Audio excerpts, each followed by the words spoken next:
Nasanay na si Carmela Mendoza na umuwi ng bahay tuwing 6:30 ng gabi. Ito ang oras kung kailan natatapos ang kanyang shift sa salon na Amelie.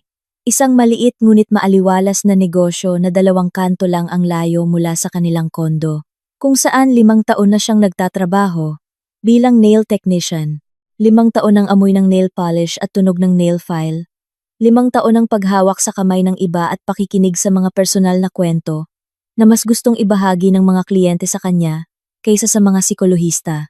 Marunong makinig si Carmela at ngumiti kahit wala siyang gana.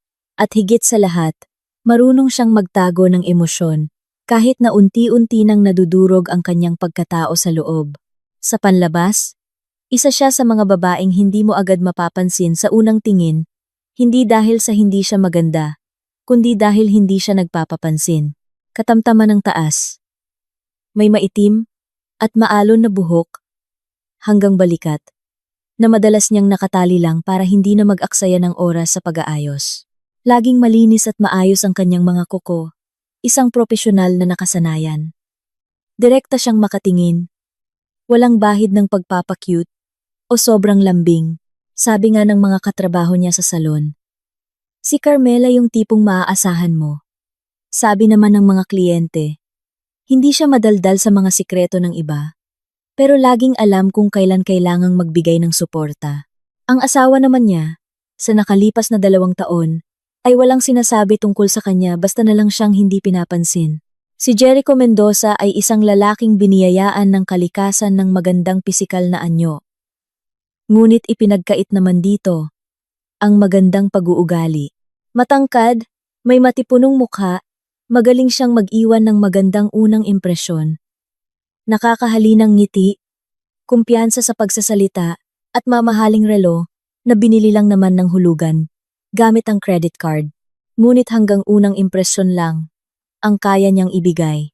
Ang kasunod nito ay kawalan, na tinatakpan ng pagiging mainitin ang ulo. Nagpapalit siya ng trabaho kada 1 taon at kalahati. Laging sinasabi na hindi raw siya pinapahalagahan ng kumpanya. At madalas nasasangkot sa mga alanganing negosyo, kasama ang mga barkada niya. At sa bawat pagkakataon, si Carmela ang nag-aahon sa kanilang pamilya mula sa pagkakabaon sa utang. Tahimik lang, walang panunumbat. Kinukumbinsi niya ang sarili na ganito talaga ang buhay mag-asawa, ang magtiis at kumapit. 2 beses pa lang niyang nakita si Valerie Cruz. Ang una ay aksidente, 8 buwan na ang nakakalipas.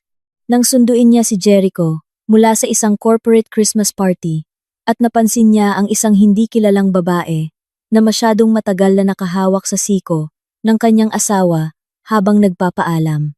Ang pangalawa ay sa isang litrato sa cellphone ni Jericho na aksidenteng bumukas nang pakiusapan siya nitong sagutin ang isang tawag. Wala siyang sinabi noon, ibinaba niya lang ang telepono sa mesa nang nakataob ang screen at lumabas sa balkonahe. Tumayo siya roon sandali. Bumalik sa loob at naghanda ng hapunan. Nagpapalipas lang siya ng oras dahil natatakot siya.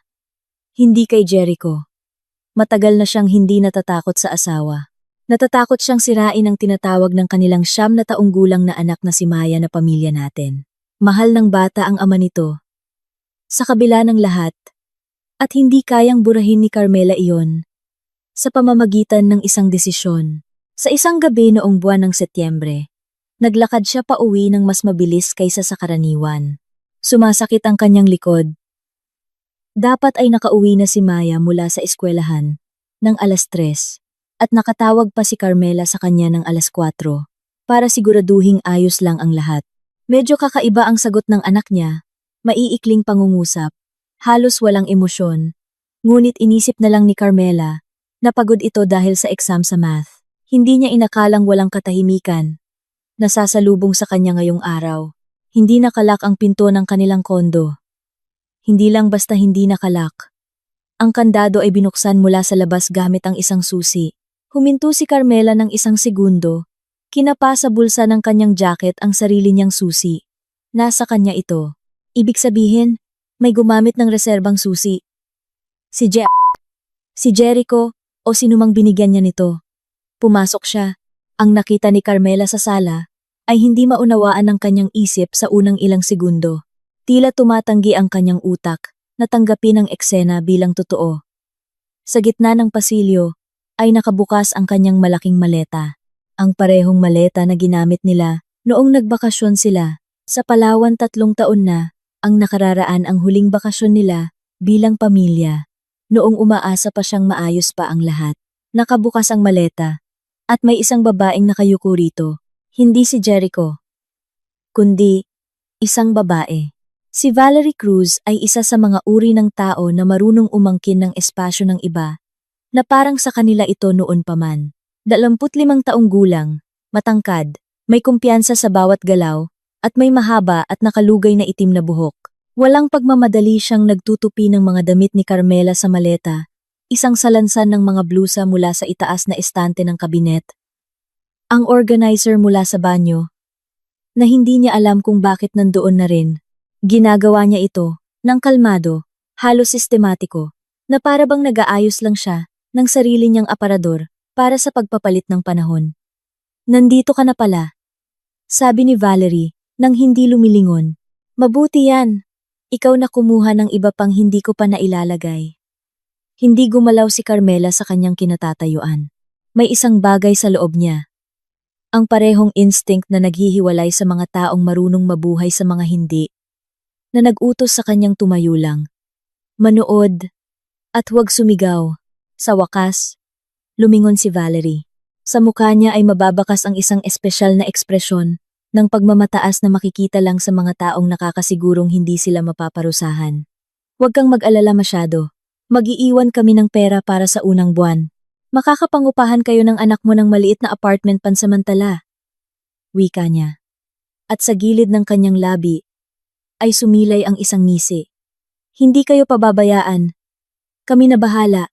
Sinabi niyang kami. Dahan-dahang inilipat ni Carmela ang kanyang paningin sa dulo ng pasilyo. Sumilip si Jericho mula sa kwarto ng isang segundo. Hindi higit pa roon. Nagtagpo ang kanilang mga mata.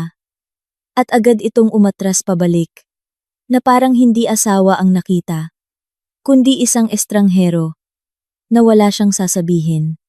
Hindi man lang siya sumubok na magsalita, nagtago lang siya, at sa katahimikang iyon, sa duwag niyang pag-atras, ay naroon na ang lahat ng kailangan niyang malaman, tungkol sa lalaking nakasama niya sa loob ng 10 taon.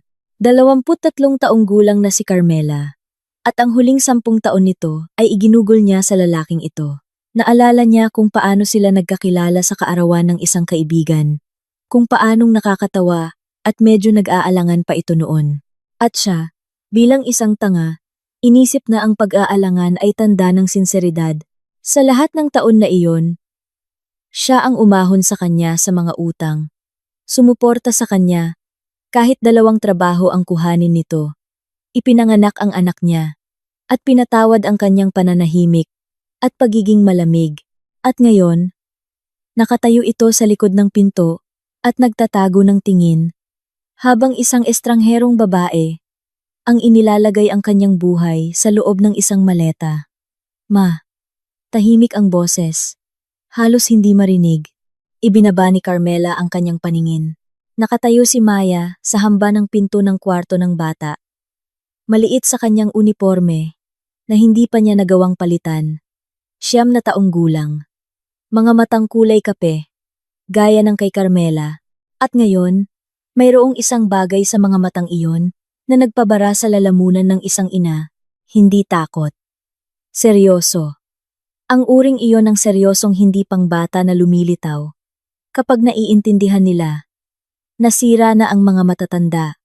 At kailangan kong magpakatatag.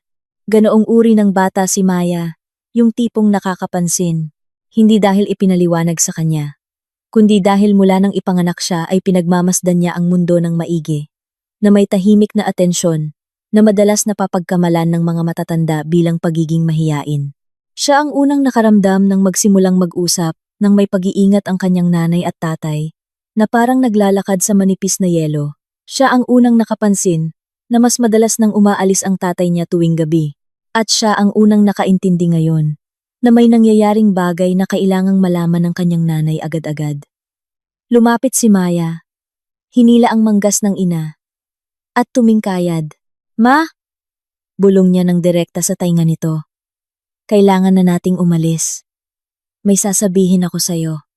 Tiningnan lang sila ni Valerie saglit at demonstratibong bumalik sa pag-aayos ng maleta.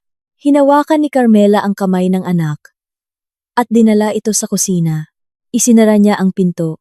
Hindi ibinagsak, kundi dahan-dahang isinara hanggang sa tumunog ang lock. Umupo siya sa upuan sa harap ni Maya para makita ang mga mata nito. Magsalita ka. Lahat ng nakita mo, nagmamadaling nagsimula si Maya. Nung tumawag ka ng 4:00, nasa pasilyo ako. Dumating ng mas maaga yung tita kasama si Papa. Akala nila natutulog ako. Humiga ako pag uwi galing school. Masakit ang ulo ko, pero narinig ko silang nag-uusap. Tapos tumayo ako para uminom ng tubig at nakita ko sa puwang ng pinto. Anong nakita mo? Kumuha siya ng maliit na plastic sachet sa bag niya. Transparent. May puting laman sa loob. At inilagay niya ng ganito. Ipinakita ni Maya gamit ang kanyang mga kamay. Sa ilalim ng mga damit mo sa maleta. At sinabi niya kay Papa, hayaan mo silang makahanap niyan. Kusa siyang mawawala. Walang demandahan. Walang sustento. Ang katahimikan sa kusina ay napakabingi. Kaya naririnig ni Carmela ang pagtiktak ng orasan sa ibabaw ng refrigerator. Sachet. Puting pulbos sa ilalim ng mga damit sa maleta. At isang pangungusap na ang kahulugan ay walang iniiwang puwang para magduda. Hindi lang ito pagtatangka na palayasin siya sa bahay. Ito ay isang patibong na inilatag. Isang bagay na hindi mo maipapaliwanag. Hindi mo matatakasan. At hindi mo madaling mapapatunayang inosente ka. Sa ganyang ebidensya, hindi lang kondo ang mawawala sa kanya. Maaari rin siyang mawalan ng anak at ng kanyang kalayaan. Umayos ng upo si Carmela. Sa loob niya siya mismo ay nagulat dito, kinalaunan walang pagpapanik. Ang naroon ay lamig, matalas, pantay, parang yelo sa ilalim ng mga paa, na hindi mo pwedeng basagin ng mabilisang galaw, kundi lulubog ka. Ang galing mo? Tahimik niyang sabi kay Maya. Tama lahat ng ginawa mo. Ngayon, makinig ka sa akin. Mananatili ka rito sa kusina. Huwag mong bubuksan ang pinto. Maliwanag? Tumango si Maya. Kinuha ni Carmela ang kanyang cellphone. Ang unang tawag ay kay Rowena Reyes. Ang kaibigan niyang nakatira lang ng 10 minutong lakaran. Magkaibigan sila. Simula pa noong high school. At kung may isang tao na pwede mong sabihan ng kailangan kita ngayon din ng hindi nagtatanong. Siya lang yun. Si Rowena ay isang babaeng may espesyal na pag-uugali. Isa sa mga taong hindi nagtatanong ng maraming bagay sa oras ng krisis, kundi kukunin lang ang bag at lalabas ng bahay. Isa siyang accountant. Napaka-praktikal hanggang sa buto. At may isang pambihirang katangian. Sa gitna ng kaguluhan ng iba, kaya niyang panatilihin ang ganap na pagiging kalmado. Weng, kailangan kita. Ngayon din. Alam mo ang address.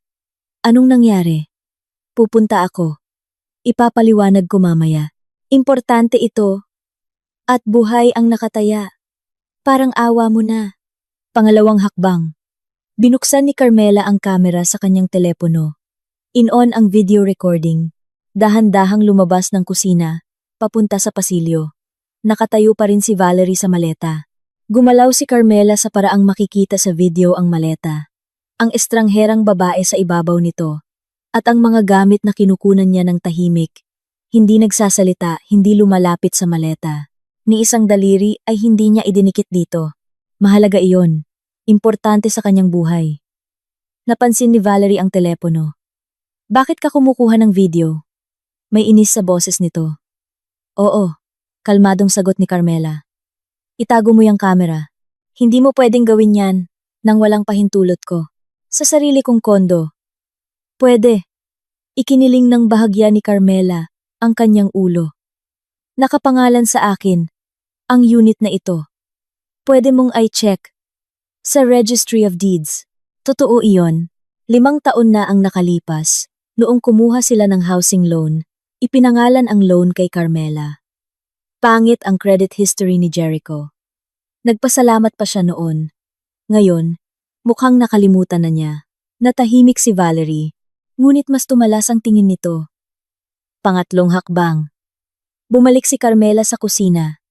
Isinara ang pinto at nagdial ng 911. Magandang gabi. Gusto kong i-report ang isang alitan at posibleng pagtatanim ng iligal na droga sa address na ito.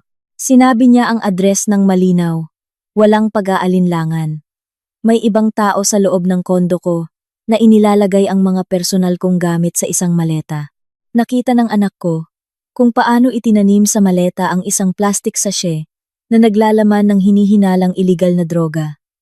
Hindi ko hinahawakan ang maleta. Humihingi ako ng responde ng pulisya para magsagawa ng inspeksyon ayon sa tamang proseso. Tinanong ng dispatcher ang mga detalye at pinakiusapang manatili lang at huwag hawakan ang mga bagay. Naiintindihan ko, sabi ni Carmela. Ganyan din po ang ginagawa ko. Ibinaba niya ang telepono. Nakatingin sa kanya si Maya. Nakaupo sa silya sa kusina. Yakap ang school bag na parang kalasag. Magiging maayos ba ang lahat? Tanong ng anak. Oo, sagot ni Carmela. Ginagawa natin ang tama. Mula sa pasilyo ay dinig ang mga yabag ni Valerie. Nagpapabalik-balik siya. Halatang kinakabahan. Tapos ay ang boses ni Jericho. Mahina. Valerie, ayos lang ba dyan? At ang sagot nito, maikli at galit. Ayos lang. Subukan lang nilang may gawin. Nakatayo si Carmela sa bintana at nakatingin sa labas ng kalsada. Sa ibaba, may sumarang pinto ng jeepney. Sa kabilang kanto, may asong humihila sa tali ng may-ari nito. Ang buhay sa labas ay nagpapatuloy sa karaniwang agos nito. Walang kamalay-malay na dito. Sa ika-4 na palapag, ngayon mismo, ay nagdedesisyon kung siya ba ay mananatiling malaya o hindi. Naisip niya na malamang ay nakasiguro na si Valerie sa plano. Papasok si Carmela. Makikita ang maleta. Magmamadaling aayusin ang mga gamit. Makikita ang sachet o hindi. At pagkatapos ay may makakahanap nito sa tamang pagkakataon. O kaya ay maiintindihan ni Carmela ang lahat. Matatakot at aalis ng tahimik. Walang kaso. Walang habol sa kondo. Walang sustento. O di kaya'y magsisigaw, magbabanta, at magkakaroon ng dahilan para tumawag ng pulis laban sa kanya. Eskandalo. Nervous breakdown. Wala sa sarili. Wala ni isa sa mga opsyong ito. Ang pinili ni Carmela. Makalipas ang 20 minuto, tumunog ang intercom. Si Rowena. Pagkaraan ng 30 minuto, isang sasakyan ng pulis ang huminto sa harap ng building. Hinawakan ni Carmela si Maya sa kamay. Lumabas ng kusina at binuksan ang pintuan palabas. Napalingon si Valerie mula sa maleta. Sa unang pagkakataon ngayong gabi, lumitaw sa mukha nito ang isang ekspresyong hindi kumpiyansa o pagmamataas. Ito ay takot. At napansin ito ni Carmela. Tatanim niya ito sa kanyang isipan. Dahil ang sandaling iyon ang sandali kung kailan naiintindihan ng kalaban na nagkamali siya ng kalkulasyon, ay naging sapat na kapalit para sa lahat ng lamig at pagpipigil sa sarili na ginawa niya sa nakalipas na kalahating oras. Sa pintuan ay lumitaw ang isang opisyal ng pulisya na nakauniporme. Sa likod niya ay isa pa, at sa tabi nila ay ang hinihingal na si Rowena na may hawak na telepono na nakasabay lang mismo ng pagdating ng mga pulis. Pumasok siya kasama nila. Tumayo ng bahagya sa likuran at tahimik na inilibot ang matalim na paningin ng isang taong agad na nakaintindi. May napakaseryosong nangyayari dito. Sino ang may-ari ng unit na ito? Tanong ng unang opisyal. Ako, sagot ni Carmela ng kalmado. Handa na akong ipaliwanag ang lahat. Si Sargento Ricardo Ramos ay isa sa mga pulis na hindi nadadaan sa iyak, sigaw o pamimilit. 41 taong gulang. Malaki ang pangangatawan. May maikling gupit na buhok na may hibla na ng puti. Ang kanyang mukha ay sarado, propesyonal na neutral. Isa sa mga taong hindi nagpapakita ng simpatiya o panghuhusga ng mas maaga sa dapat. Pumasok siya sa kondo ng una, mabilis na iginala ang tingin sa sala.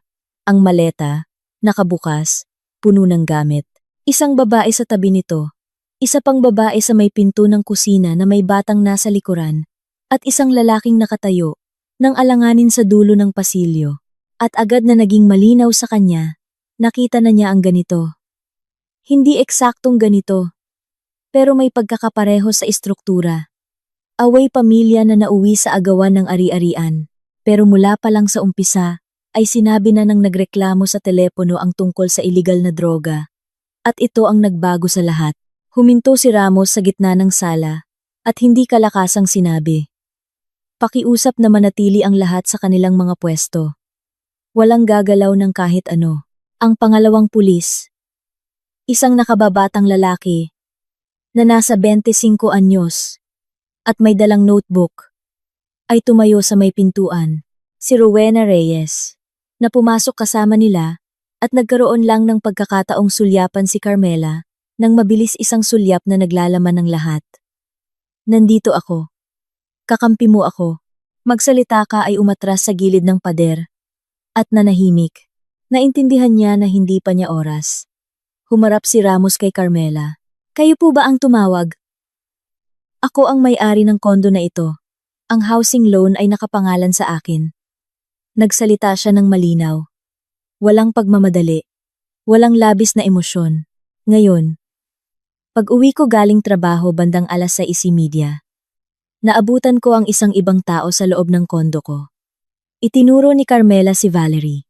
Ang babaeng ito, si Valerie Cruz, ang kabit ng asawa ko, ay naglalagay ng mga personal kong gamit sa maleta nang wala akong pahintulot. Bago kayo dumating, hindi ko ginalaw o nilapitan man lang ang maleta. Ang anak kong si Maya ang nakasaksi nang ilagay ni Cruz sa maleta ang isang plastic sachet na naglalaman ng hinihinalang iligal na droga. Nakikinig si Ramos nang hindi sumasabat. Pagkatapos ay tumango ng bahagya. Sino pa ang nandito sa unit? Ang asawa ko, si Jericho Mendoza. Hindi lumingon si Carmela. Sinabi niya lang ang pangalan. Nasa kwarto siya. Pakiusap na pumunta ang lahat ng nandito sa sala. Naunang naglakad si Valerie. Kalmado. Diretso ang likod. Tila ba nagpapakitang wala siyang tinatago. Ngunit napansin ni Carmela. Bahagyang nakakuyom ang mga daliri nito. At hindi nito agad inalis ang mga kamay. Mula sa maleta, sa isang iglap. Tumingin ito doon, na parang sa isip niya ay sinusukat kung may oras pa ba siyang gumawa ng kahit ano. Wala ng oras. Napansin din ito ni Ramos. Huwag hawakan. Ulit niya ng kalmado. At inalis ni Valerie ang kanyang mga kamay. Naging masikip sa sala. Nakaupo si Jericho sa dulo ng sofa. Nakayuko na parang taong nahuli sa isang kahiyahiyang gawain, na hindi pa nakakapagdesisyon kung aamin ba o magdedeni. Tumayo si Valerie sa may bintana. Nanatiling nakatayo si Carmela sa may pasukan. Kasi niya si Maya. Tahimik na nakasandal ang balikat sa tagiliran ng ina. Pumwesto si Rowena sa isang upuan sa tabi ng pader. Tahimik, hindi napapansin. Parang isang taong hindi pumunta para magsalita, kundi para manood. Binuksan ng batang pulis ang notebook. Magsisimula tayo sa pagtukoy ng pagkakakilanlan. Tumingin si Ramos kay Valerie. Ang iyong mga detalye. Valerie Cruz, 35 taong gulang. Kalmado ang boses. Halos bored. Address ng inyong tirahan? Sinabi ni Valerie ang address. Ibang lugar sa Metro Manila. Ibig sabihin, hindi ka nakarehistro dito? At hindi ka nakatira dito? Sandaling paghinto maikli, ngunit halata. Nandito ako kasama si Jericho. Inimbitahan niya ako. May susi ka ba sa unit? Binuksan ni Jericho ang pinto. Ibig sabihin, wala kang susi. Binanggit ito ni Ramos hindi bilang isang tanong, kundi bilang isang deklarasyon ng katotohanan at humarap kay Jericho. Pinapatunayan mo ba na binigyan mo ng pahintulot ang babaeng ito na pumasok sa kondo? Inangat ni Jericho ang kanyang ulo. Mukha siyang taong nagpalipas ng huling oras, sa pag-asang ibang usapan ang magaganap usapan na walang pulis. Ah, oo, kasama ko siya. Nakapangalan ng kondo sa kanya, sa asawa ko. May karapatan ako. Ibang isyu yan. Putol ni Ramos ng walang kabastusan ngunit matatag. Sa ngayon, ire-record natin ito. Ang unit ay nakapangalan kay Mendoza. Carmela. Hindi nakarehistro dito si Miss Cruz. Walang susi. Nakapasok siya sa pamamagitan ni Mr. Mendoza. Muli siyang humarap kay Carmela. Inireport niyo sa telepono ang tungkol sa hinala ng pagtatanim ng iligal na droga. Pakipaliwanag ng mas detalyado. Nang makauwi ako, sinabi sa akin ng anak ko na nakita niya si Cruz na kumuha ng transparent na plastic sachet na may puting pulbos mula sa kanyang bag at inilagay iyon sa ilalim ng mga damit sa maleta. Kasabay nito, sinabi niya sa asawa ko ang sumusunod. Huminto si Carmela ng saglit. Hayaan mo silang makahanap niyan, kusa siyang mawawala. Walang demandahan, walang sustento. Matapos itong sabihin sa akin ng anak ko, agad akong tumawag sa inyo. Sinabihan ng testigo, itinuro niya si Rowena at kumuha ng video. Hindi ko hinawakan ang maleta ni minsan. May video ka ba? Opo. Inabot ni Carmela ang kanyang telepono. Makikita diyan. Pumasok ako sa sala. Bukas ang maleta. Nakatayo si Cruz sa tabi nito. Hindi ko hinawakan ang takip o ang laman nito. Pinanood ni Ramos ang video. Nang tahimik, ibinigay ang telepono sa nakababatang pulis. At sinimulan nitong itala sa logbook. Kailangan natin ng mga saksi mula sa barangay. Sabi ni Ramos sa kanyang kasama. Lumabas ka muna. Tawagin mo ang mga opisyal o kapitbahay. 2. Habang naglalakad palabas ang kasama, nabalot ng katahimikan ang sala. Nakatayo si Valerie sa bintana na may blankong mukha. Ngunit nakita ni Carmela na paminsan-minsan itong sumusulyap kay Jericho. Maikli. Mapilit. Ibig sabihin, magpakatatag ka, manahimik ka. Nakatingin sa sahig si Jericho. Kinuha ni Rowena ang kanyang telepono at tahimik na nag-record ng sarili niyang video. Hindi nagpapahalata. Basta ni-record lang ang pangkalahatang sitwasyon sa kwarto. Napansin ito ni Carmela at bahagyang tumango sa kaibigan. Ilang minuto ang nakalipas ay bumalik ang nakababatang pulis kasama ang 2 tanod ng barangay, isang matandang opisyal at isang nakababatang lalaki na, base sa itsura, ay kakagaling lang sa pagpapatrolya. Ipinaliwanag sa kanila ang papel bilang mga saksi at inalok na pumirma sa imbentaryo. Pareho silang pumayag. May halong kuryosidad, ngunit walang maraming tanong. Uumpisahan na natin ang pag-inspeksyon sa maleta. Inanunsyo ni Ramos. Ang maleta ay pagmamay-ari ng nagrereklamo. Opo, sabi ni Carmela. Sa iyo ang mga gamit sa loob? Opo, hindi ko sila inayos. Inayos ito ni Cruz nang wala ako. Nagsuot ng guwantes si Ramos. Tumayo ang nakababatang pulis na may hawak na notebook, ang mga saksi mula sa barangay sa magkabilang gilid na may sapat na distansya. Binuksan ang maleta. Sa ibabaw ay nakapatong ang mga damit. Nakatupi ng maayos. Halos maingat. Eksakto sa kung paano tinutupi ang mga damit. Kapag gusto mong magmukhang natural ang lahat. Sistematiko. Hindi nagmamadali. Sinimulang isa-isahin ni Ramos ang mga laman. Bawat patong. Tahimik. Sa sala ay walang maririnig, kundi ang kaluskos ng tela at ang mahinang langit-ngit ng sahig sa ilalim ng paa ng mga saksi. Nakita ang sachet sa 2 layer sa ilalim ng patong ng damit, nakasiksik sa gilid ng maleta, transparent, nakaselyo, kasing laki ng palad. Sa loob ay may puting pulbos. Itala ito, sabi ni Ramos sa kanyang kasama. Kinuha ang sachet gamit ang tiyani. Inilagay sa isang espesyal na ebidensya na sobre. Sinelyuhan. Isinulat ang petsa, oras, at address. Pumirma ang mga saksi mula sa barangay. Isinulat ng nakababatang pulis ang lahat sa ulat. Pakisulat din sa ulat. Kalmadong sabi ni Carmela, na ang nagrereklamo ay hindi hinawakan ang maleta bago dumating ang rumesponding pulisya, at na ito ay pinatutunayan ng video at ng pahayag ng saksi. Tumingin si Ramos sa kanya hindi nang may gulat, kundi nang may propesyonal na paggalang na lumilitaw para sa mga taong alam kung ano ang kanilang kailangan. Mailalagay ito, sabi niya. Si Valerie. na sa buong oras ay nakatayo sa bintana, ay biglang bumuntong hininga ng malalim. Siya mismo ang naglagay niyan dyan. Malakas na sinabi niya, "Inaayos ko lang ang mga gamit," gaya ng ipinakiusap ni Jericho. "Wala akong ideya kung anong sachet yan. Baka matagal na yan dyan." Dahan-dahang humarap sa kanya si Ramos. "Ibig sabihin, iginigiit mo na hindi mo inilagay ang bagay na ito sa maleta?" "Siyempre. At bago pa simulan ang pag-inspeksyon, nasa loob na ng maleta ang bagay na iyon. Hindi ko alam kung kailan yan napunta diyan.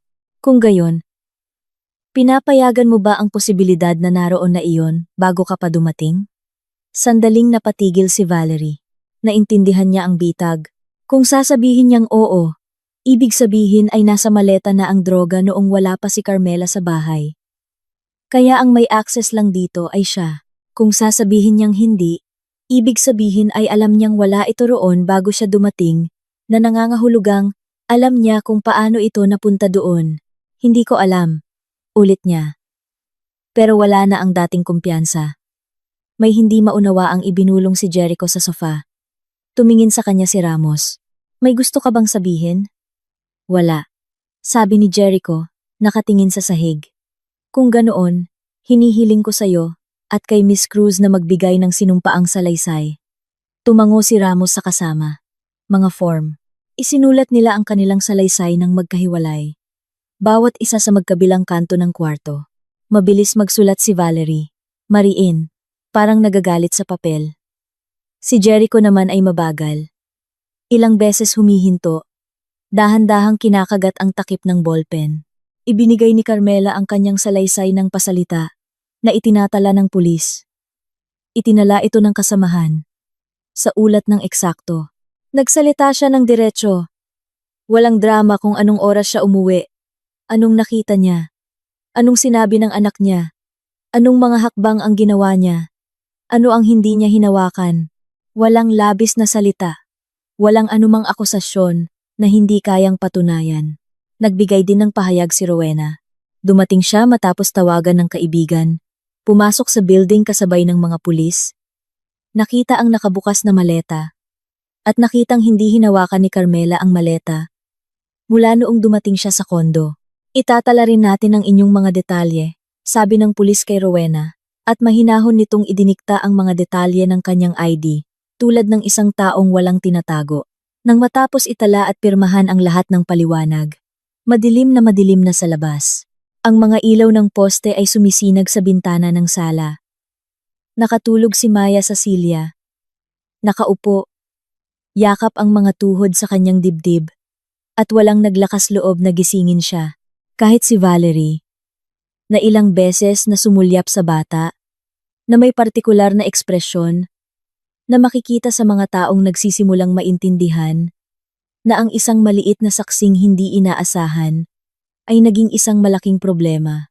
Ibinigay ni Ramos ang mga dokumento sa folder at tumingin kay Valerie. Kaugnay ng pagkakatuklas sa ebidensya, magkakaroon ng investigasyon. Sa ilalim nito, aalamin ang pinagmulan ng bagay na ito. Ipinapayo ko sa lahat ng sangkot na huwag lisanin ang lungsod at laging panatilihing bukas ang linya ng komunikasyon. Anong investigasyon? Umayos ng tayo si Valerie. Wala akong ginawa. Hindi niyo man lang alam kung ano ang nasa loob ng sachet na yan. Eksakto kaya dadaan ito sa laboratorio, sabi ni Ramos, nang walang emosyon. Hanggang sa lumabas ang resulta, lahat ng anggulo ay titignan. Humarap siya kay Carmela, tungkol sa presensya ng hindi imbitadong tao sa iyong kondo. Gagawa rin kami ng report. Ipinapayo ko na kumonsulta ka sa isang abogado. Iniisip ko na po yan, sabi ni Carmela. Nang umalis ang mga pulis, dala ang nakaselyong sobre at mga nilagdaang ulat, naiwan ang kakaibang uri ng katahimikan. Sa kondo hindi tensyonado, kundi nakakasakal. Nakatayo si Valerie sa gitna ng sala, at tiningnan si Carmela na parang ngayon niya lang ito nakita ng totoo. Iniisip mo ba na tama lahat ng ginawa mo? Sa wakas, ay tahimik niyang sinabi, halos walang emosyon. Oo. Tama ang lahat ng ginawa ko, sagot ni Carmela. Hindi pa ito ang katapusan. Hindi nga, pagsang-ayon ni Carmela. Hindi katapusan, pero ang simula ay pabor na sa akin. Lumapit siya sa Silya. Dahan-dahang ginising si Maya at hinawakan ang kamay nito. Tara na anak, sabi niya sa kanyang anak. Matutulog ka muna kina Tita Weng ngayong gabi. At lumabas sila ng sala. Hindi na lumilingon. Naglakad sa tabi niya si Rowena. Magkadikit ang balikat.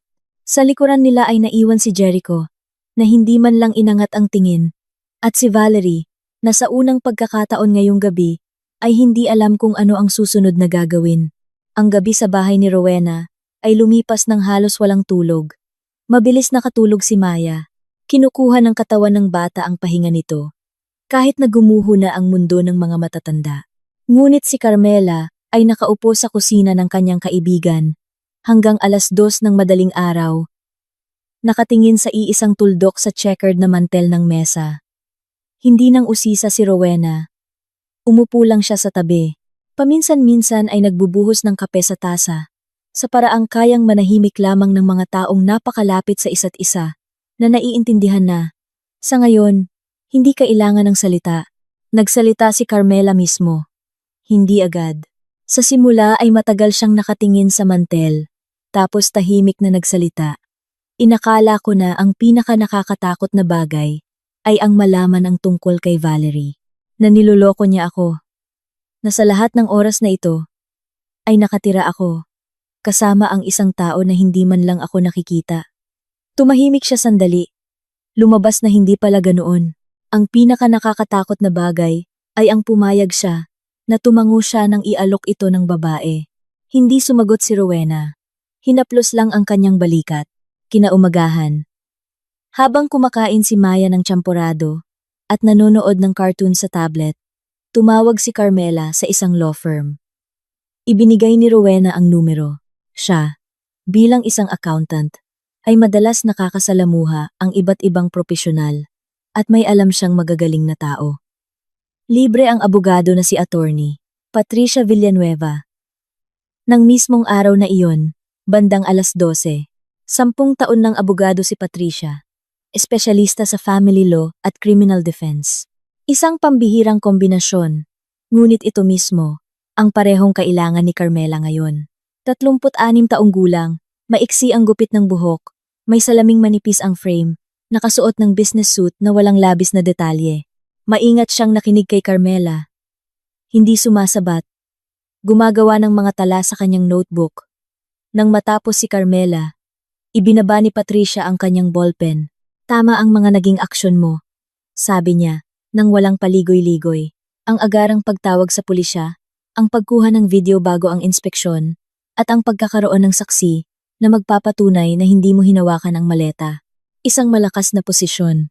Ngunit si Maya ang tanging nakakita kung paano inilagay ni Valerie ang sachet. Hindi iyan isang kahinaan. Sabi ni Patricia, ito ay isang hiwalay na usapin na kailangang maiproseso ng tama.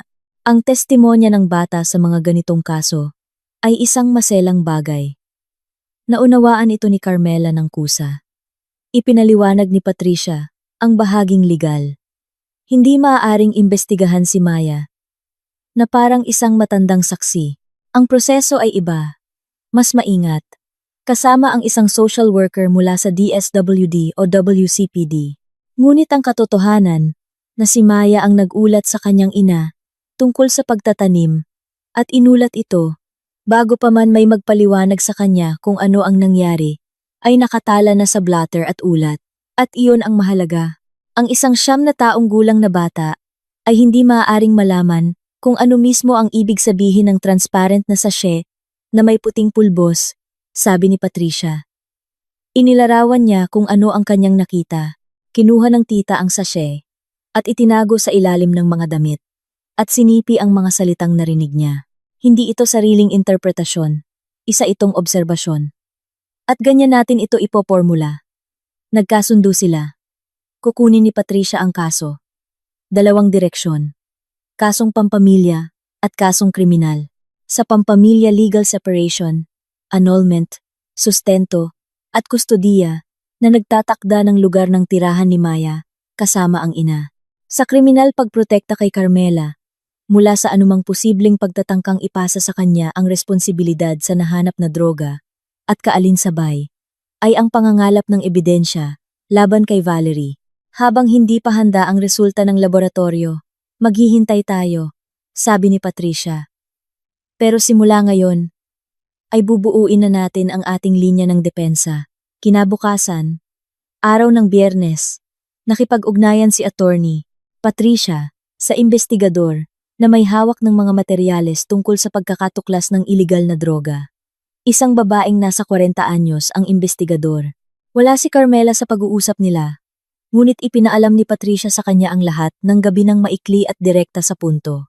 Gusto nilang kausapin si Maya. Isang hindi formal na pakikipag-usap kasama ang isang psychologist, social worker. Hindi ito investigasyon. Pakikipag-usap lang. Iginigiit ko ang presensya ko roon. Napagkasunduan na sa Lunes. Tumango si Carmela. Handa siya. Mas handa pa siya kaysa sa maraming matatanda na nakita ko nang umupo sa silyang iyan, sabi ni Patricia. At sa kanyang boses, sa unang pagkakataon sa kanilang pag-uusap, may lumabas na tila mainit na paghanga. Linggo ng gabi, nakausap ni Carmela ang kanyang anak. Hindi niya ito pinag-ensayo ng mga sagot. Hindi niya ipinaliwanag kung ano ang dapat sabihin. Umupo lang siya sa tabi nito sa kama. At habang nagbubuklat ng libro si Maya, biglang nagtanong ang bata. Ma, bukas ba kailangan kong sabihin yung tungkol sa nakita ko? Oo. Yung mismong nakita mo lang. Hindi mo kailangang mag-imbento. Okay. Basta kung anong nangyari lang. Tumango si Maya. Isinara ang libro. Tandang-tanda ko. Sabi niya. Hindi ako nag-imbento. Alam ko, sabi ni Carmela. Lunes ng umaga. Ang pag-uusap kasama si Maya ay ginanap sa isang kwarto na tinatawag ng mga psychologist na komportableng lugar. Malalambot na upuan, neutral na kulay. Walang mga mesa na may mga folder at nakakasilaw na opisyal na ilaw. Ang espesyalista, isang batang babae na may mahinang boses, ay nakipag-usap sa bata na tila nagkukuwentuhan lang nang walang anumang tigas ng protocol. Nakaupo ng tahimik si Patricia sa isang sulok. Naghintay si Carmela sa labas. Tumagal ang pag-uusap ng halos 40 minuto. Paglabas ni Maya, ang una niyang tinanong ay kung pwede siyang bumili ng juice sa vending machine malapit sa elevator. Binigyan ni Carmela ng barya at pinanood ang anak na naglakad sa koridor. Diretso ang likod, kalmado ang paglakad, at naisip na lumaki itong isang napakatatag na bata. Hindi niya malaman kung saan galing ang ganitong katatagan. Marahil ay ganoon talaga kapag mula sa murang edad ay natututo ang bata na unawain ang mga bagay na mas gustong huwag mapansin ng mga matatanda. Sumunod na lumabas si Patricia at tahimik na nagsabi, "Maganda." Inilarawan niya ang lahat ng magkakasunod. Walang mga kontradiksyon. Naitala na. Nakita ng bata ang ginawa. Inilarawan ang bagay. Binigkas muli ang mga salitang narinig niya sa oras ng insidente. Ang susi doon ay hindi niya alam at hindi niya posibleng maintindihan ang kahulugan ng nangyayari. Inilarawan lang niya ang katotohanan. Gumagana ito pabor sa atin. Samantala si Jericho, na naiwan sa kondo kasama si Valerie, ay nagsisimulang maunawaan na ang sitwasyon ay lumagpas na sa mga hangganan ng kanyang inakala. Inaasahan niya ang isang simpleng senaryo. Matatakot si Carmela at aalis. Ang isyu tungkol sa kondo ay mareresolba ng tahimik, walang eskandalo. Nakumbinsi siya ni Valerie na iyon ang pinakamabuti, para sa lahat mabilis at walang korte. Naniwala siya. Palagi siyang naniniwala. Sa mga taong nagsasalita, nang may kumpiyansa, iyon ang kanyang pinakamalaking kahinaan. Mas nakakasira pa kaysa sa kanyang karuwagan. Ngunit ngayon ay mayroong pulisya, blotter, nakaselyong sobre na may sachet, laboratorio, at isang abogadong hindi pa niya nakikita, ngunit kinatatakutan na niya. At higit sa lahat, ang kanyang 9 na taong gulang na anak ay nakaupo sa harap ng investigador at isinasalaysay ang mismong nakita nito. Tumawag siya kay Carmela noong Martes ng umaga. Sinagot niya ang tawag. "Carmela!" Panimula niya. at ang boses niya ay tulad ng sa mga taong gustong magmukhang kalmado ngunit gumuho na ang loob nila. Kailangan nating mag-usap. Walang mga abogado. Lahat ng pag-uusap natin ay idadaan sa abogado, sabi ni Carmela. Carmela, teka lang, gusto ko lang sabihin na. Tumigil siya ng ilang segundo. Masyado nang lumayo ito. Hindi ko inakalang ganito ang mangyayari. Alin ba ang hindi mo inakala? Tanong niya ng direkta. Natatawag ako ng pulis? O na makikita ito ni Maya? Hindi siya sumagot. Jericho, sabi ni Carmela. At sa kanyang boses ay walang galit, kundi pagod. At ang kakaibang linaw na dumarating. Kapag nakapagdesisyon na ang isang tao, at hindi na nangangailangan pa ng patunay. Maaari mo siyang pigilan, anumang oras bago niya ilagay ang sachet na iyon. Pwede mong sabihin na, hindi mo sinabi. Pinatay niya ang tawag. Habang si Valerie naman, ng oras na iyon, ay bumubuo ng sarili niyang linya ng depensa. Sigurado siya. Bata pa ang bata. Hindi matatag ang pahayag. Papatunayan ng abogado na may napagkamalan lang ang bata o inimbento. Ang saksi, ang kaibigan ni Carmela, ay isang taong may pinapanigan. Nakita lang sa video na nakatayo si Valerie sa maleta. Pero hindi na may inilalagay siyang kahit ano roon. Ibig sabihin, walang direktang ebidensya. Ibig sabihin, kaya niyang manalo. Ngunit may isang bagay na hindi naisip si Valerie. Siya ang uri ng tao na mabilis mag-isip, ngunit mas mabilis pa rito ang kanyang pananalita. At sa mga lumipas na araw, ay nakapagsalita siya ng mga labis na bagay ng higit sa isang beses. Noong Biyernes ng gabi, nang umalis na ang pulisya, nag-text siya kay Carmela. Isang maikling mensahe na ipinadala. Tila ba sa sandaling nanaig ang galit kaysa sa pagkalkula. Akala mo mas matalino ka sa lahat. Sinabi ko sa'yo aalis kayo. Ibig sabihin aalis kayo. Ang sachet na yan ay simula pa lang. Binasa ni Carmela ang mensahe. Nag-screenshot kasama ang oras, petsa, at pangalan ng nagpadala, at ifinorward kay Patricia. Tumawag si Patricia pagkalipas ng 10 minuto. Napakahalaga nito. Isinulat niya ang sachet.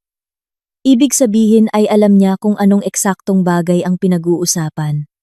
At sa bersyon niya, wala siyang ideya kung ano iyon o kung saan galing. Ito ay isang direktang kontradiksyon. Itatala natin ito. Nagawa ko na, sabi ni Carmela. Mabuti. Huwag ka nang mag-reply pa sa mga mensahe niya. Hayaan mong magsulat siya. Bawat salita ay gagana laban sa kanya. Kaalinsabay nito ang pag-usad ng kwento kay Jericho. Nagbigay siya ng paliwanag sa investigador noong Huwebes. At batay sa mga nalaman kalaunan, ang kanyang mga paliwanag ay hindi nagpakita ng anumang pagiging pare-pareho o nakakumbinsi. Una niyang iginiit na tinutulungan lang siya ni Valerie na mag-ayos ng mga gamit at hindi hinawakan ang maleta nang wala siyang kaalaman. Pagkatapos, nang paalalahanan siya na hindi tugma ang kanyang mga sariling salita dito, ay naitama niya. Hindi niya binantayan ang bawat kilos ng babae. Pagkatapos ay idinagdag niya na posibleng may inilagay nga ito. Ngunit hindi niya inakalang seryoso ito. Itinala ng investigador ang lahat ng 3 bersyon. 3 bersyon ng isang tao, patungkol sa iisang pangyayari. Hindi ito pagkalito. Ito ay kasinungalingan sa proseso ng pagguho. Nalaman ito ni Valerie noong Biyernes ng gabi. Mismong si Jericho ang nagsabi sa kanya. Malamang umaasa sa kanyang suporta. Sa halip na suportahan siya, nagwala ito. Narinig ng mga kapitbahay. Sa kabilang dingding ang sigawan. Kalaunan, ay nabunyag ito. Dahil ang kapitbahay mula sa 3rd floor yung mismong opisyal ng barangay, nasaksi sa inspeksyon ng maleta, ay nabanggit ito sa isang hindi sinasadyang pakikipag-usap sa pulis na naka-assign sa kanila. Gumawa ng tala ang pulis. Sa pagtatapos ng unang linggo, mula sa gabi ng Setyembreng iyon, nagsimula ng mabuo ang larawan. Hindi pabor kay Valerie, ang kanyang bersyon. Wala akong alam. Nagtutupi lang ako ng damit. Ay gumuho na sa lahat ng anggulo. Ang mga kontradiksyon sa pahayag ni Jericho, ang sarili niyang text message na bumanggit sa sachet, ang sunod-sunod na kwento ni Maya. na naitala ng isang propesyonal na social worker. Ang agarang aksyon ni Carmela, na hindi man lang ginalaw ang maleta at sa unang minuto pa lang ay sumunod sa tamang proseso ng batas. Nagtayo ng bitag si Valerie na sumaranga, ngunit hindi sa lugar na inasahan niya. Nalaman ni Carmela ang resulta ng unang linggo mula kay Patricia noong Sabado ng umaga. Tumawag ang abogado at maikli itong ikinuwento. Walang labis na paligoy-ligoy. Dumating na ang resulta ng laboratorio nang mas maaga kaysa inaasahan. Kumpirmadong iligal na droga ang nasabing ebidensya. Ang investigasyon ay lilipat na sa aksyon. Sa pagsisiyasat, nagbabago ang status kay Cruz. Ano po ang ibig sabihin nun? Tanong ni Carmela. Ibig sabihin, hindi na lang siya isang simpleng saksi sa alitan. Ngayon, iba na ang mga itatanong sa kanya. Ibinaba ni Carmela ang telepono. Sa kabilang kwarto sa bahay ni Rowena, may iginuguhit si Maya. Dinig ang pagkuskos ng lapis sa papel. Sa labas ng bintana, ay sumisinag ang araw ng pagtatapos ng Setyembre. Kulay dilaw at medyo malungkot, parang huling init bago ang matinding pagbuhos ng ulan sa paparating na bagyo. Naisip ni Carmela si Valerie, hindi nang may galit. Nawala na ang galit sa isang gabi. Habang nakaupo siya sa harap ng lumamig ng kape, ang natira na lamang ay isang malinaw, halos kalmadong pag-unawa. Ang babaeng iyon ay labis na nagtiwala sa kahinaan ng iba. Kaya't lubos siyang hindi napaghandaan ang lakas ng kanyang kalaban. At napatunayang mas malakas si Carmela kaysa kay Valerie. Ibinagsak ang patibong. Nagsimula ang inalawang linggo sa pagtawag ni Valerie kay Jericho noong linggo ng umaga at pakikipag-usap rito ng 40 minuto. Hindi na matandaan ni Jericho ng eksakto kung ano ang sinabi nito kinalaunan. Ganoon talaga kapag nakikinig ka sa isang taong sabay na nangungumbinsi, nagbabanta, at naguutos. At ang tatlong bagay na ito ay binibigkas sa iisang tono na walang patlang. Ang tanging natatandaan niya ay ang pangkalahatang ideya. Maging paninindigan sa bersyon. Huwag baguhin ang pahayag. Sabihin sa investigador na matagal na roon ang sachet, na hindi ito hinawakan ni Valerie, na bata pa si Maya, at baka nagkamali lang. Kung susuko siya ngayon, hinding-hindi niya ito mapapatawad kailanman. Nakikinig lang si Jericho, at nanahimik.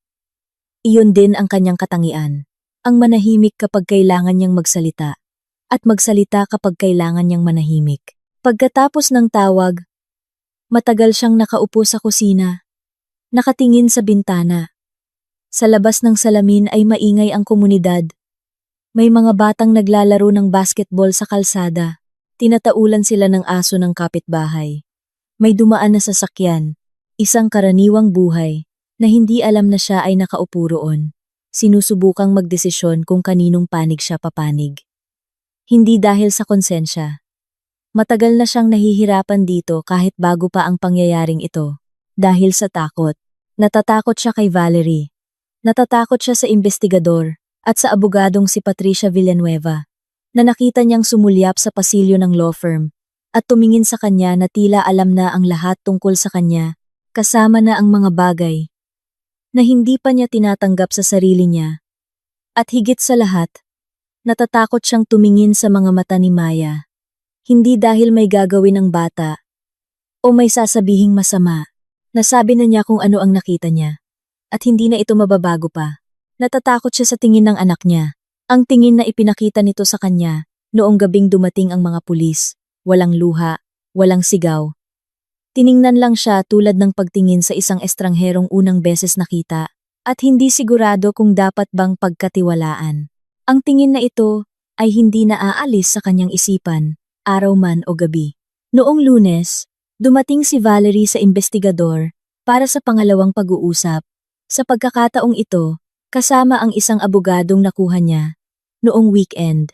Ang abogadong ito ay isa sa mga kumukuha ng anumang kaso kapag nagbayad ka ng maaga at ibinase ang kanyang depensa sa nag-iisang materyal na magagamit niya pag-aalinlangan. Hindi maaasahan ang pahayag ng bata dahil sa edad nito. Ang saksing kaibigan ng nagrereklamo ay isang may pinapanigang tao Ang video recording ay naitala lamang ang pangkalahatang sitwasyon at hindi ang partikular na aksyon ng pagtatanim. Maaaring napunta ang droga sa maleta sa anumang paraan, kabilang na ang pagiging pag-aari mismo ito ni Carmela. Nakinig ang investigador, tumango, sumulat, at pagkatapos ay naglatag ng printout ng screenshot ng palitan ng mensahe sa mesa. Mensahe ni Valerie kay Carmela. Ipinadala noong Biyernes ng gabi, ilang oras matapos umalis ang mga pulis. Akala mo mas matalino ka sa lahat. Sinabi ko sa'yo aalis kayo. Ibig sabihin aalis kayo. Ang sachet na yan ay simula pa lang. Binasa ito ng abogado ni Valerie. Tumahimik. Maaari itong ipaliwanag sa iba't ibang paraan. Maingat niyang sinabi. Ang salitang sachet, kalmadong sabi ng investigador, ay ginamit mismo sa parehong konteksto tulad ng lumalabas sa mga dokumento ng kaso. Iginiit ng kliyente mo sa kanyang salaysay na hindi niya alam ang tungkol sa sachet. At hindi niya naiintindihan kung ano ang pinag-uusapan. Sumasalungat ang mensaheng ito sa mga ibinigay niyang pahayag. Nakaupo ng tuwid si Valerie. Hindi mabasa ang ekspresyon ng mukha ngunit masyadong pantay ang pagkakapatong ng kanyang mga daliri sa kanyang tuhod. Ganoon hawakan ng mga tao ang kanilang mga kamay kapag pilit nilang itinatago ang kaba. Iba ang ibig kong sabihin, sabi niya. Narinig ko yung tungkol sa sachet mula kay Jericho. Kinuwento niya matapos umalis ang mga pulis. Ibig sabihin, nalaman mo ang tungkol sa sachet mula sa partner mo, paglilinaw ng investigador, at hindi mula sa iyong sariling pag-obserba? Oo. Kung gayon, linawin mo kung ano ang eksaktong ikinuwento ni Mendoza sa iyo. Tahimik. Masyadong matagal para sa isang taong inuulit lang ang narinig niya, na may natagpo ang sachet ang pulisya sa loob ng maleta. Tinawag ba niya itong sachet mismo? Oo. Parang ganun na nga. Sa ulat na ginawa ni Sargento Ramos, ang ebidensya ay nakatala bilang isang plastic sachet, pakete. Magkaibang mga salita. Saan nanggaling sa mensahe mo ang partikular na salitang sachet? Ibinuka ni Valerie ang kanyang bibig. At muli itong isinara. Inilagay ng abogado ang kamay nito sa kanyang bisig. Isang tahimik na senyales. Manahimik ka. Pag-iisipan namin ang katanungang iyan at magbibigay kami ng nakasulat na sagot, sabi ng abogado. Tumango ang investigador at gumawa ng tala. Pagkatapos ng pag-uusap, lumabas si Valerie sa pasilyo at unang ginawa ay tumawag kay Jericho. Kalaunan nalaman ito ni Carmela. Mismong si Jericho ang nagkwento ng nakapagdesisyon na siya, na naging malaking kawalan sa kanya, ngunit posibleng nakapagligtas sa kanya sa higit na kapahamakan. Miyerkules. Sa ikatlong linggo mula sa gabi ng Setyembreng iyon, pumunta si Jericho Mendoza sa investigador. Nang walang pasabi, walang abogado, mag-isa, umupo siya sa upuan sa tapat. Inilagay ang mga kamay sa mesa at sinabi, "Gusto kong baguhin ang mga nauna kong pahayag." Binuksan ng investigador ang recorder. Binalaan siya sa responsibilidad ng pagbibigay ng maling pahayag o perjury. Tumango si Jericho sa bawat punto. Parang taong nakapagdesisyon na. At ngayon ay sinusunod na lang ang proseso. Dinala ni Valerie Cruz ang sachet. Sabi niya.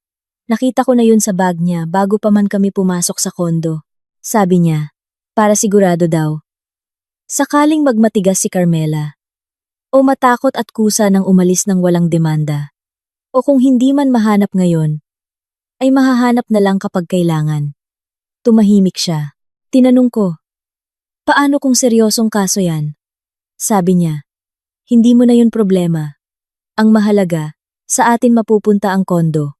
Pumayag ako, hindi sana ako dapat pumayag. Sumulat ang investigador, hindi nagmamadali, walang komento. Bakit mo binabago ang iyong pahayag ngayon? Tanong niya. Nang tumahimik si Jericho. Tumingin sa kabilang direksyon si Jericho, tapos inikot ang ulo paharap sa investigador at sinabi, dahil ang anak ko ay nakaupo sa inyo at nagkwento kung ano ang nakita niya, at ako naman, sa buong oras na ito, ay pilit na ginagawang walang halaga ang mga sinasabi niya. Huminga siya ng malalim. Hindi ko kayang mabuhay ng ganito. Ito marahil ang nag-iisang tapat na pangungusap na sinabi niya sa mga nakalipas na linggo. Nalaman ni Patricia ang mga bagong pahayag ni Jericho. Nang gabi ring iyon, pinaalam sa kanya ng investigador bilang abogado ng nagreklamo. Agad siyang tumawag kay Carmela. Nagbigay siya ng pahayag laban kay Valerie. Kinumpirma niya na intensyonal na dinala ang droga bilang patibong. At alam niya ito bago pa mangyari. Natahimik si Carmela ng ilang segundo. Naiintindihan ba niya ang ibig sabihin nito? Para sa sarili niya? Oo. Iko-konsidera rin siyang taong may kaalaman. Sa nagbabadyang krimen, hindi rin siya makakalusot sa pananagutan. Pero ang pahayag niya ay malaking pagbabago sa kaso laban kay Valerie. Mabuti, sabi ni Carmela. At wala nang iba. Hindi siya nakaramdam ng tagumpay. Hindi nakaramdam ng ginhawa. Sa halip, sa pagkakataong iyon, ay may ibang pakiramdam. Mahirap ipaliwanag. Isang pakiramdam na ang malaki at mabigat na sasakyan na pabilis ng pabilis patungo sa kanya ay nagsimula ng magpreno. Hindi pa humihinto, ngunit nagpepreno na. Nalaman ni Valerie ang mga pahayag ni Jericho noong Huwebes. Ang sumunod na nangyari ay tatawagin kalaunan ni Carmela na isang pagkakataon kung kailan nawawala sa isang tao ang huling bagay na nagpapanatili sa kanyang tamang pag-iisip. Tumawag si Valerie kay Carmela. Hindi nag-text, talagang tumawag 8:30 ng gabi. Hindi agad sinagot ni Carmela para may oras siyang i-record ito. Makinig ka sa akin ng mabuti, sabi ni Valerie. Ang kanyang boses ay pantay. Ngunit sa ilalim ng pagkapantay na ito ay mayroong umuugong, parang kable ng kuryente, na may mataas na boltahe. Iniisip mo na panalo ka na. Wala kang napanalunan. Bumigay si Jericho dahil isa siyang duwag, pero hindi niyan mababago kung ano ang alam ko tungkol sa'yo. Ano bang alam mo tungkol sa akin? Kalmadong tanong ni Carmela. Alam ko na wala kang kahit ano kundi ang kondo na yan at yung trabaho mo sa salon. Alam ko na kumakapit ka kay Jericho dahil takot kang mag-isa. At alam kong inakala mo na walang makakahanap sa sachet sa tamang oras. Inisip mo makakaalis ka ng tahimik at walang mapapatunayan ang kahit sino. Tahimik! Hindi, sabi ni Carmela. Ikaw ang nag-isip na walang makakahanap sa sachet sa tamang oras. Hindi ako. Napakatindi ng katahimikan sa kabilang linya. Sapat na ang nasabi mo ngayon. Dagdag ni Carmela. Magandang gabi. Ibinaba niya ang tawag at agad na ipinadala ang recording kay Patricia na may maikling mensahe. Tumawag. Kalakip ang recording. Sumagot si Patricia pagkalipas ng 3 minuto. Perpekto. Siya mismo ang gumawa ng trabaho para sa atin. Sa tawag na ito, bumigkas si Valerie ng pangungusap na kung isasama sa chat at pahayag ni Jericho ay nagbibigay ng isang napakalinaw na larawan. Alam niya ang tungkol sa sachet. Alam niya na ng maaga. At sigurado siyang hindi ito makikita sa tamang oras. Ibig sabihin, ay umaasa siya sa ibang senaryo kung paano ito matutuklasan. At hindi sa nangyari. Para sa investigador, hindi lang ito isang madulas na dila. Ito ay isa pang brick sa pader ng mga ebidensya. Noong Biyernes ng umaga, muling ipinatawag si Valerie. Sa pagkakataong ito, mas mahigpit at mas maikli ang usapan at nagtapos sa hindi niya inaasahan. Opisyal na itinalaga sa kanya ang status bilang suspek. May sinasabi ang kanyang abogado tungkol sa proseso at mga karapatan. Tumango siya, ngunit ang mukha niya ay tila bumabagsak na ang lupa sa ilalim ng kanyang mga paa at wala na siyang makapitan. Hindi siya kinulong. Ang proseso ng kaso sa ngayon ay hindi pa humihingi ng pag-aresto, ngunit kinumpiska ang kanyang telepono upang pag-aralan ang mga mensahe at inatasan siyang hindi umalis ng lungsod. Nalaman ito ni Carmela kay Patricia noong mismong araw na iyon bandang tanghali. Suspect na ang status niya dahil sa possession at transport of illegal drugs, RA 9165. Maikling sabi ni Patricia, hindi pa ito ang katapusan. Pero malaking liko ito. Ang kaso ay patungo na sa direksyong nararapat dito. Nakaupo si Carmela. Sa isang coffee shop, malapit sa salon, bumalik siya sa trabaho 3 araw na ang nakalipas. Dahil ang buhay ay hindi tumitigil, may naka-schedule na mga kliyente, at kailangan niyang kumita, anuman ang nangyayari sa bahay. Hindi nagtatanong ang kanyang mga kasamahan. Hindi siya nagkukuwento. At kapag may nagtanong, sumasagot siya ng maikli. Problema sa pamilya. Sapat na yon. Ininom niya ang kanyang kape at tumingin sa labas ng bintana. Isang babaeng may stroller ang naglalakad sa kalsada. 2 estudyante ang nagbibisikleta. Sa kanto, may isang babaeng nagtitinda ng sampaguita. Matatapos na ang Setyembre, ang hangin ay naging mas malamig dahil sa amihan. Ngunit mainit pa rin ang araw, at ang mga puno sa daan ay lunti-luntian. Naisip ni Carmela na ganito rin ang itsura ng buhay niya ngayon. Hindi pa bago, pero nagbabago na. Hindi pa tuluyang nakabibitaw sa nakaraan. Ngunit hindi na nangangapit dito. Binayaran niya ang kape, lumabas ng tindahan, at naglakad pabalik sa salon.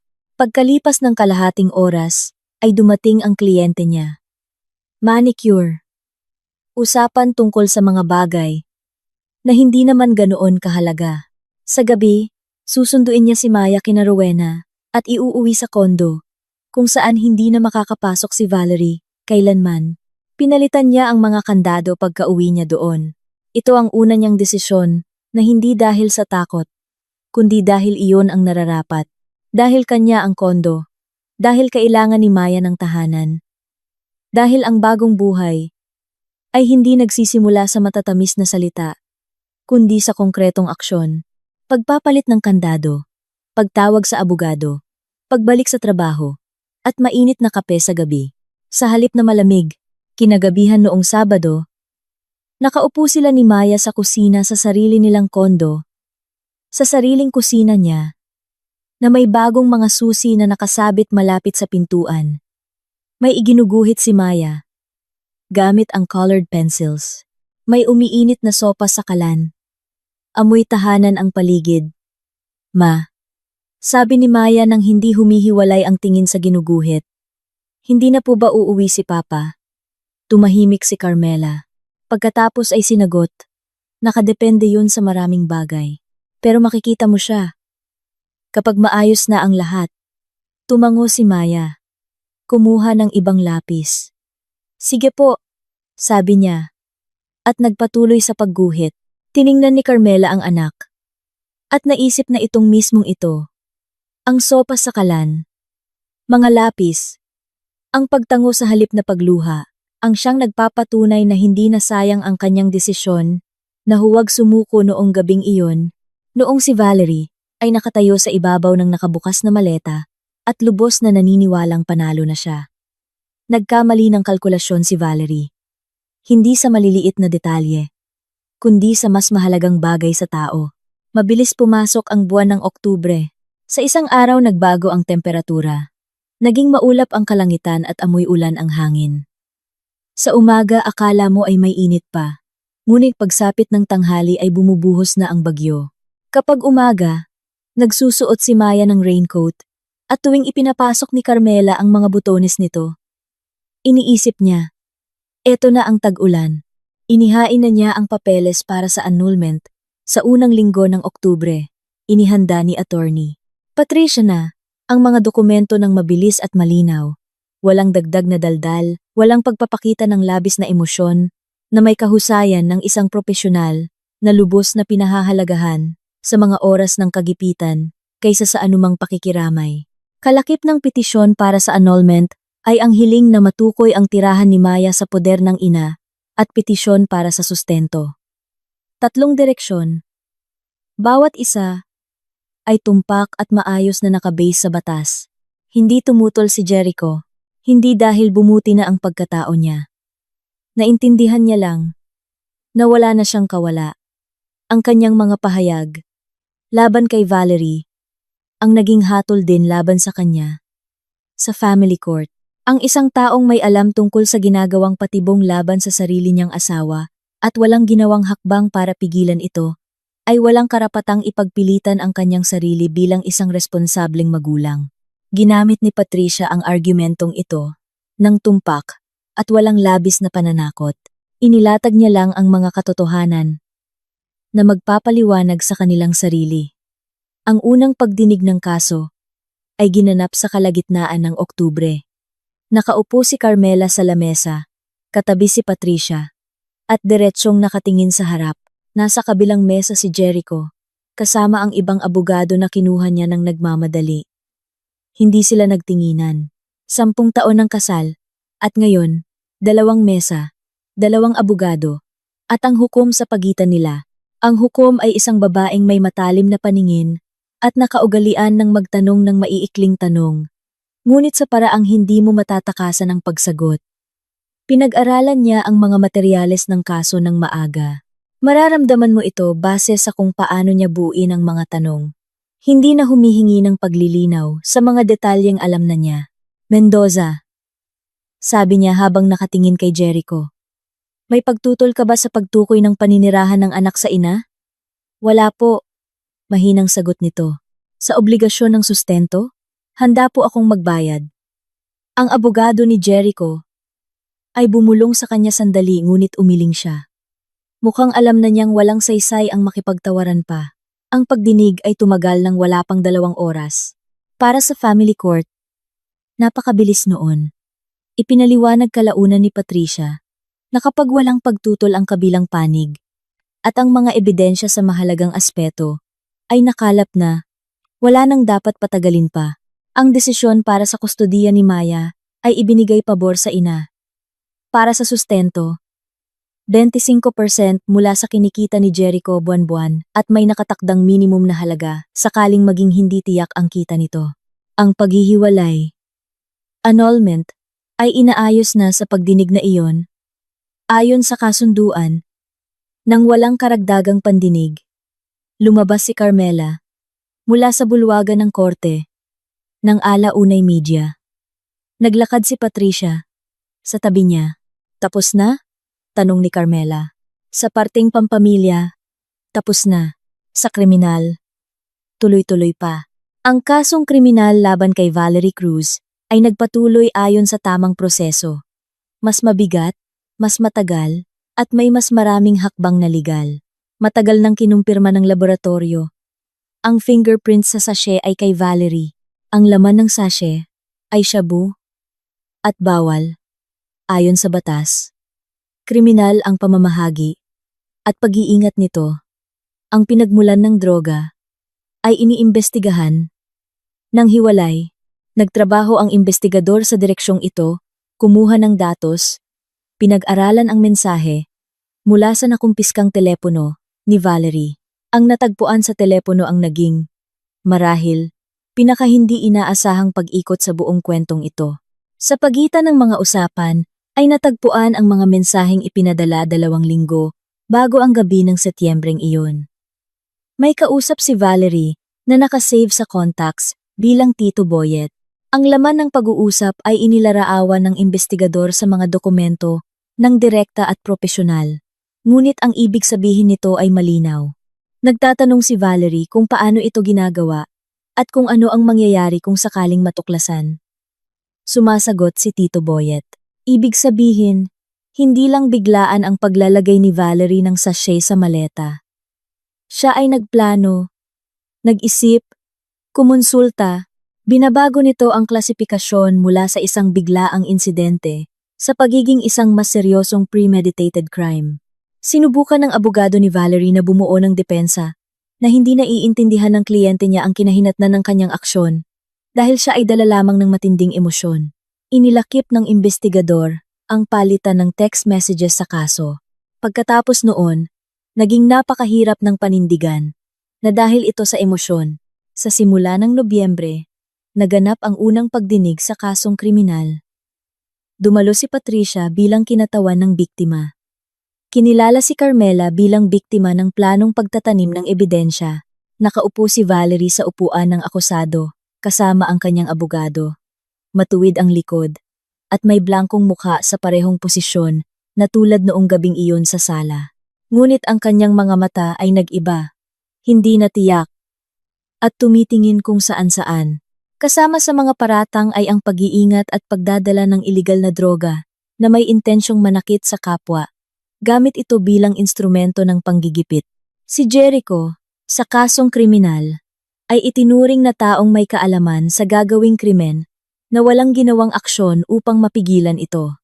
Ang kanyang mga pahayag ang may mahalagang papel laban kay Valerie. Pero nilagay din siya nito sa napakaalanganing posisyon. Ang panghuling parusa para sa kanya ay tatalakayin sa hiwalay na desisyon, ngunit sigurado siyang may haharapin siyang kaso. Sa mga paunang pagdinig, hindi halos nagsasalita si Carmela. Si Patricia ang namuno sa lahat. Malinaw. Walang labis na daldal. Nakaupo lang si Carmela, nakikinig, at nag-iisip tungkol sa kakaibang damdamin na hindi siya binibitawan. Hindi tuwa. Hindi ginhawa. Sa karaniwang kahulugan. Para itong lumabas mula sa isang madilim na kwarto at masilaw sa liwanag ng araw. Hindi mo agad maiintindihan ang nangyari. Sisilip ka lang at humihinga. Matapos ang pandinig, pagkalabas, sinabi ni Patricia, malakas ang kaso. Mataas ang tsansang mahatulan. Ang eksaktong sentensya at taon ay desisyon na ng hukom. Ngunit malinaw ang direksyon natin. Gaano katagal pa? Tanong ni Carmela. Ilang buwan pa. Ang mga kasong kriminal ay hindi kasing bilis ng mga pampamilyang kaso. Ngunit wala ka nang dapat ipangamba. Ligtas na ang posisyon mo. Tumango si Carmela at isinara ang kanyang jacket. Malamig sa labas at naglakad siya papunta sa sakayan ng jeep. Habang naglalakad, tumawag si Maya. Nasa bahay ng kaibigan niyang si Rowena ang bata pagkatapos ng school. Naghihintay sa ina. Parating na ako, sabi ni Carmela. Kumain ka na ba? Nagluto po si Tita Weng ng hotcakes. Sige, mabuti. Hintayin mo ako. Nagpapatuloy ang buhay. Halos nakapagtataka na. Sa kabila ng lahat ng nangyari sa loob ng 1.5 buwan, patuloy lamang itong nagaganap. Hotcakes kina Rowena. Trabaho sa salon. Pagpila sa grocery. Pagring ng alarm clock sa umaga. Ngunit marahil, iyan ang pangunahing patunay na nakayanan niya hindi bilang isang bayani, hindi bilang pelikula. Basta't kinaya niya. Sa kalagitnaan ng Nobyembre, binago ni Carmela ang kanyang schedule sa salon. Kumuha siya ng ekstrang araw para magtrabaho at nakiusap para sa mas mataas na bayad kada oras. Kailangan niya ng pera. Pambayad sa housing loan, kay Maya, mga pang-araw-araw na gastusin. Ang sustento mula kay Jericho ay pumasok noong katapusan ng Oktubre nang tamang-tama sa oras.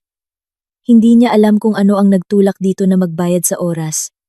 Kahihiyan, takot sa batas, o iba pa, hindi na niya naisip. Nakita niya lang ang perang pumasok at binayaran niya ang tubig at kuryente. Si Rowena Reyes, pagsapit ng panahong iyon, ay halos linggo-linggo nang bumibisita sa bahay nila. Hindi dahil sa awa, kundi dahil nakasanayan na siya ni Maya at mas masayang kumain ng tatluhan. Nagdadala si Rowena ng pandesal o kakanin para iterno sa kape. Nakaupo sila sa kusina kapag natutulog na si Maya at nag-uusap ng hindi palaging tungkol sa seryosong bagay. Kadalasan tungkol sa trabaho, mga nakakatawang nangyari. At iba pa, sa ganoong paraan bumabalik sa normal ang buhay. Hindi sa pamamagitan ng malalaking desisyon, kundi sa pamamagitan ng karaniwang mga gabi. Kapag pwede nang pag-usapan ang kahit na ano, minsan, noong dulo na ng Nobyembre, nagdala si Maya ng isang drawing para kay Carmela. Para po sa'yo, sabi niya. Sa papel ay nakaguhit ang isang bahay, gawa ng isang bata. Kwadrado, may tatsulok na bubong, bintana na may mga kurtina. Katabi ng bahay ay may nakatayong 2 hugis tao. Isang malaki, isang maliit. May buhok na itim at kulay kape ang malaking hugis. Masigasig itong kinulayan ni Maya ng brown na lapis. Sa ilalim ay nakasulat sa malalaking titik, "Nandito na tayo sa bahay." Kinuha ni Carmela ang papel, tinitigan, at saka tumingin sa anak.